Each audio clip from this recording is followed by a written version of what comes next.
Did you know? The Nintendo 3DS wasn't the first system Nintendo wanted to make 3D. As well as the obvious Virtual Boy, Nintendo tried to implement 3D in several other consoles. However, none of these attempts progressed well enough for them to publicly announce the hardware. A 3D screen accessory for the GameCube got very far into development. The device even had a 3D version of Luigi's Mansion running on it. But plans to produce the screen were put aside due to high costs. Nintendo secretly displayed this 3D screen at E3 2002, but left it in 2D mode and neglected to tell anyone that it was actually capable of 3D. Interestingly, it displayed footage of Luigi's Mansion, Metroid Prime, and an early version of Phantasy Star Online Episode 3, perhaps suggesting that all three games had 3D iterations. Nintendo also tried using 3D LCD tech with the Game Boy Advance SP, but they weren't happy with the results. Former Nintendo president Satoru Iwata told VentureBeat, "When we saw 3D images on the Game Boy Advance SP, we saw the resolution wasn't good, and the parallax barrier display available wasn't functioning well. The graphical processing power of the GBA also wasn't good enough."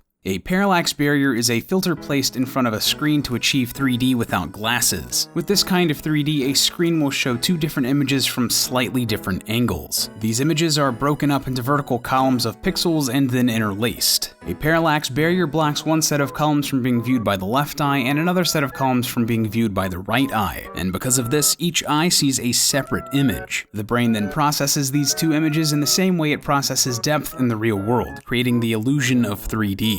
Although simple and effective, this technique also has its shortcomings. All LCD displays have a fixed pixel resolution, so when two images are interlaced on screen this way, the horizontal resolution is effectively cut in half. With 3D, the Game Boy Advance's resolution of 240 by 160 pixels would have seemed more like 120 by 160, which is fewer pixels than the original Game Boy. One way around this would have been to double the resolution to 480 by 160, but this would mean rendering twice as many pixels and putting more strain on the hardware. Creating 3D images by layering 2D games also sharpens the edges of objects, which would have made the Game Boy Advance's low-resolution sprites seem even more pixelated. Despite this, Iwata seemed to be fond of the Game Boy Advance prototype as he kept it in his personal drawer. 3D was important to several members of Nintendo's management, including Gunpei Yokoi, Shigeru Miyamoto, and Iwata. In fact, the first project Iwata and Miyamoto worked on together actually featured 3D. It was a Japan-exclusive racing game starring Mario and Luigi called Famicom Grand Prix 2: 3D Hot Rally. Co-developed by Nintendo and HAL, it utilized the commercially unsuccessful Famicom 3D system.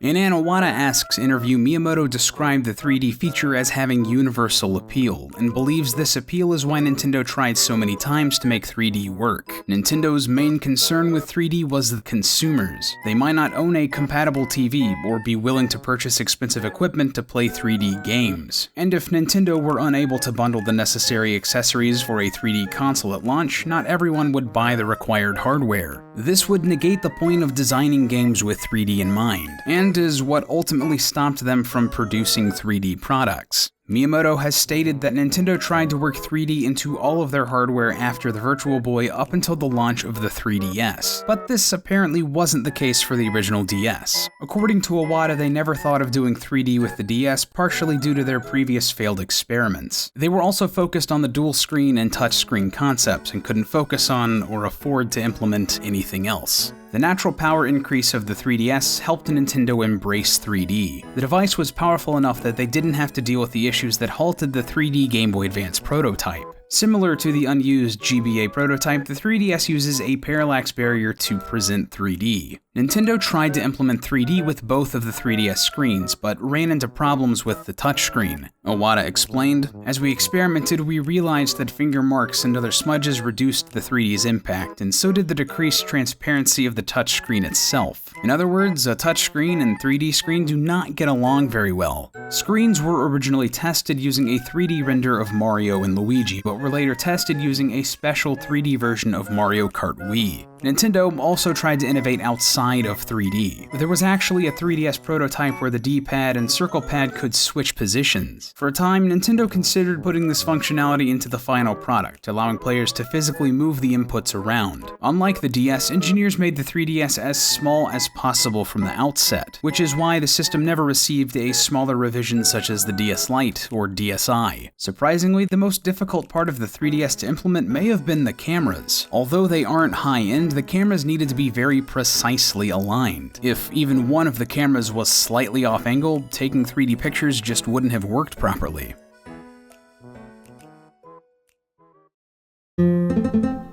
The 3D depth slider on the side of the 3DS was first suggested by a Nintendo engineer and then personally requested by Miyamoto. Since people have varying levels of visual impairment and comfort, having a fixed amount of 3D could cause eye strain for some players. Miyamoto also wanted a physical slider on the outside of the device so players could change 3D without opening a system menu. He even suggested its importance would be equal to a volume control slider. Nintendo took every precaution necessary to protect its customers' health. They warned that children 6 years old and younger shouldn't use the device's 3D mode, and even added a parental feature to restrict 3D. Despite Nintendo clearly stating any possible health risks, there was still backlash, and many parents were concerned. Several experts weighed in on the issue, with Karen Sparrow of the Association of Optometrists stating, "Children need a clear, sharp image in each eye in order for their vision to develop properly. If a child spends excessive time using a device such as the 3DS, it could effectively act as a negative exercise, causing a lazy eye." Nintendo eventually created a version of the console without 3D, the Nintendo 2DS, to fully address these concerns. However, experts from an entirely different organization believe the 3DS may have medical benefits. Michael Dunas of the American Optometric Association said the 3DS could help identify depth perception issues in young children. If a child has trouble perceiving the 3D, they may need vision therapy, and the issue is much easier to fix if caught at a young age. Interestingly, Nintendo didn't announce the 3DS at E3 or a similar press conference. Instead, the company unceremoniously disclosed its existence at an investor meeting. The timing of the announcement was curious as it drew attention away from Nintendo's recently launched DSi XL. Several news outlets speculated that Nintendo revealed the 3DS early to circumvent impending leaks before E3. However, despite Nintendo's efforts, some features of the 3DS were leaked over a year before it was officially announced. In February of 2010, an anonymous third-party developer told CBG that the DS's successor would have motion sensing technology similar to an iPhone. Although new to handhelds, this feature was actually considered for the original DS. Miyamoto told the New York Times that he wanted to include some sort of tilt or gyroscopic technology in the DS, but left the functionality out to focus on the dual screens. The Street Pass capabilities of the 3DS were inspired by similar features in Nintendogs and Dragon Quest IX for the DS. The 3DS has other more obscure inspirations. In 2006, the Shiguriden Museum was founded by former Nintendo president Hiroshi Yamauchi. The museum presents an anthology of 100 classic Japanese poems using modern technology, and the museum can even be toured using the Nintendo DS. When Shiguriden was being set up, Yamauchi wished that the exhibits could jump out at the visitors, and from his desire, some experimentation was done using 3D displays. Yamauchi had a reputation of being somewhat of a visionary, and even came up with the original idea of having 2 screens on the DS. Yamauchi's desire for 3D exhibits would eventually come to fruition, only not at Shiguriden. The Nintendo 3DS Guide Louvre is an app designed for visitors of the Louvre Museum in Paris, and has been available since April of 2012. It was originally intended only to be installed on rentable 3DS units at the Louvre, but a home version was also released on the eShop in 2013, and a physical version was made available at the Louvre's gift shop. Interestingly, this application is the only software on the Nintendo 3DS that is region-free, with Nintendo reasoning that since the artwork at the Louvre didn't need an age and content rating, it didn't need a region lock either. Though the 3DS has gone on to be a successful system, selling nearly 60 million units worldwide, the console initially struggled to sell. In an attempt to attract more gamers to the handheld, Nintendo cut the price of the 3DS from $250 to just $170 in the US only 6 months after its release. Its failure hit the company so hard that Iwata took a 50% pay cut, with other key members of staff taking 20 to 30% reductions in pay as well.